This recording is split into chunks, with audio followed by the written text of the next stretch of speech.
हाँ तो बच्चों आज का हमारा टॉपिक है डायग आज का हमारा टॉपिक है diagrammatic and graphical presentation of data, यानी समंकों का चित्रीय एवं आलेखीय प्रस्तुतिकरण।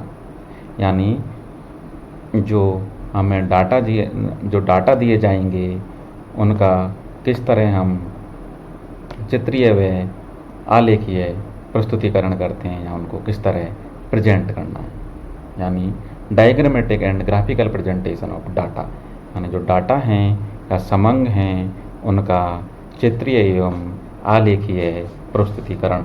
यानी डाटा का चित्रीय यानी डायग्रामेटिक एंड आलेखीय यानी ग्राफिकल प्रेजेंटेशन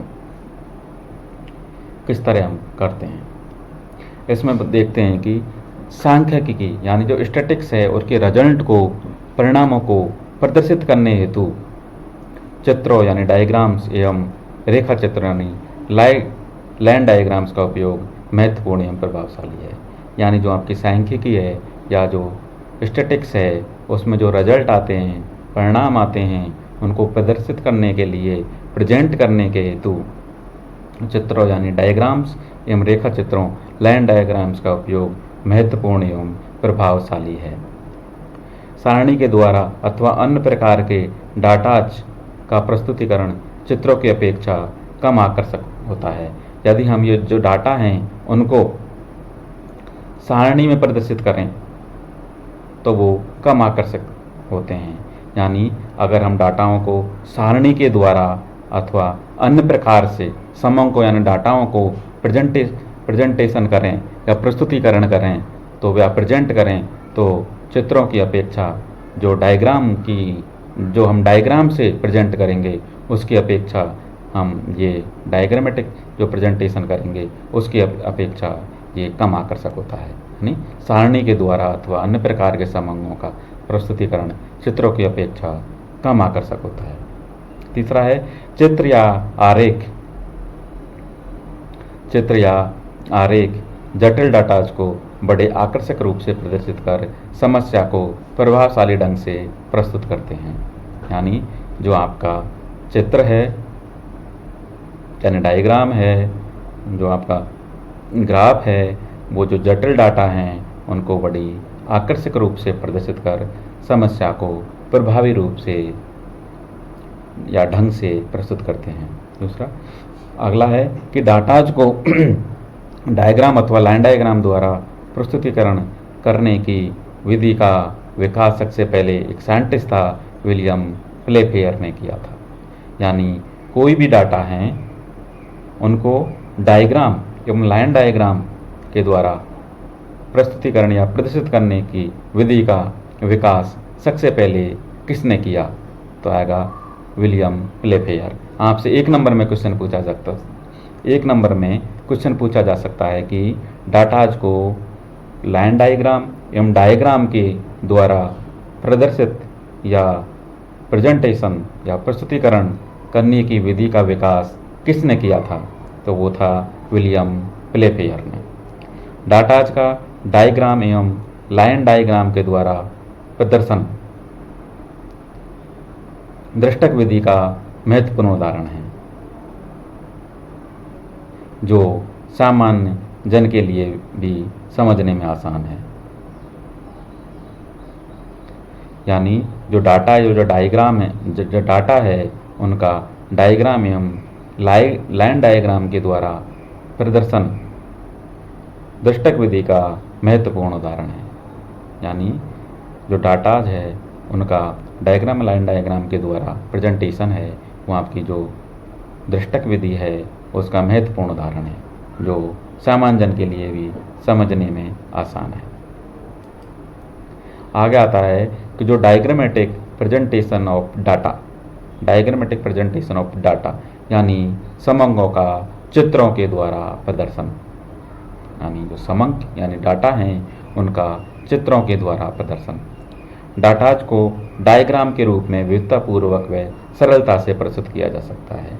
यानी जो हमारे डाटा हैं व या समंक हैं उनको हम डायग्राम के रूप में विविधतापूर्वक व सरलता से डायग्राम को विविधतापूर्वक व सरलता से प्रस्तुत किया जा सकता है या प्रेजेंट किया जा सकता है। यद्यपि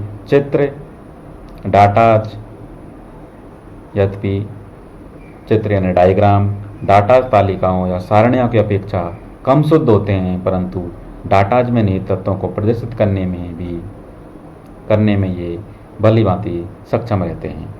हम देखेंगे कि जो हम चित्रों के द्वारा जो हम डाटाज को प्रदर्शित करेंगे वो सारणी या तालिकाओं की अपेक्षा कम शुद्ध होते हैं, यानी ये उनसे शुद्ध कम होते हैं, परंतु डाटाज में निहित तत्वों को प्रदर्शित करने में ये भली भांति सक्षम होते हैं। तुलनात्मक दृष्टि से डाटाज की प्रवृत्ति को प्रदर्शित करने के लिए भी डायग्राम उपयुक्त होते हैं, यानी तुलनात्मक करना हो, तुलनात्मक दृष्टि से डाटाज की प्रवृत्ति को प्रदर्शित करने के लिए भी जो आपका डायग्राम है वो उपयुक्त होते हैं। अगला आता है सिग्निफिकेंस ऑफ डायग्राम्स, यानी चित्रों की उपयोगिता, यानी जो डायग्राम्स हैं इनकी उपयोगिता क्या है। तो पहली उपयोगिता है कि आकर्षक एवं प्रभावशाली होते हैं, यानी जो आपके डायग्राम होते हैं, चित्र होते हैं, वो आकर्षक एवं प्रभावशाली होना, यानी अट्रैक्टिव एंड इफेक्टिव होते हैं। दूसरा है तथ्यों को सरल एवं बोधगम्य रूप से प्रदर्शित करना, presentation of the data in sample and liquid manner, यानी तथ्यों को सरल एवं बोधगम्य रूप से प्रदर्शित करना। तीसरा है समय व श्रम की बचत करना, save and time and labour, यानी जब हम डाटाज को डायग्राम के रूप में, चित्रों के रूप में प्रदर्शित करेंगे तो उससे हमारा समय और श्रम भी बचेगा, टाइम बचेगा, मेहनत बचेगी। तुलना में सहायक, यानी फैसिलिटी इन डाटा कंपैरिजन, यानी तुलना में हमें हेल्प मिलेगी, यानी एक दूसरे डाटा की तुलना में ये सहायक होंगे, हमें हेल्प मिलेगी। पूर्व अनुमान में सहायक होंगे, helpful in predicting future fact, यानी पूर्व अनुमान लगाएंगे हम डाटा का, उनमें भी ये सहायक होंगे तथा व्यापक उपयोग होगा इनका। Best use the better understanding of the data. और जो लास्ट है वो है एक झलक में डाटा का अध्ययन, यानी एक झलक देखते ही, हम डायग्राम को देखते ही हमें इसके अध्ययन का पता लग जाएगा, यानी एक बार देखने में ही हमें डाटाज की कंप्लीट जानकारी प्राप्त हो जाएगी, यानी एक झलक में डाटाज का अध्ययन हो जाएगा।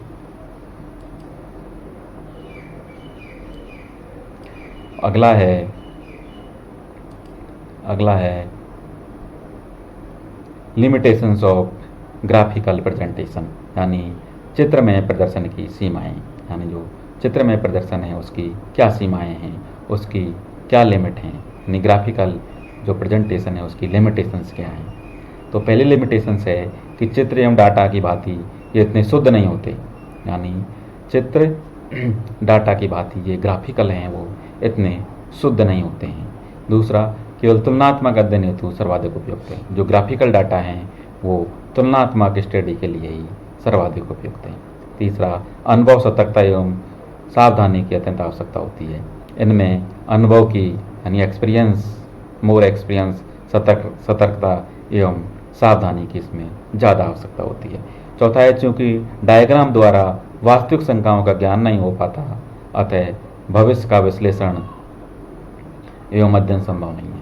क्योंकि डायग्राम के द्वारा वास्तविक संख्याओं का ज्ञान नहीं हो पाता है, इसके कारण भविष्य का विश्लेषण एवं अध्ययन इनके द्वारा संभव नहीं है। एक सूक्ष्म एवं बहुत बड़े अंतरों को स्पष्ट करने में समर्थ नहीं है, यानी एक सूक्ष्म और बहुत बड़े अंतरों को स्पष्ट करने में सही नहीं है। यानी अगर अंतर बहुत छोटा और बहुत बड़ा है, सूक्ष्म और बहुत बड़ा अंतर है, तो उसको स्पष्ट करने में समर्थ नहीं है।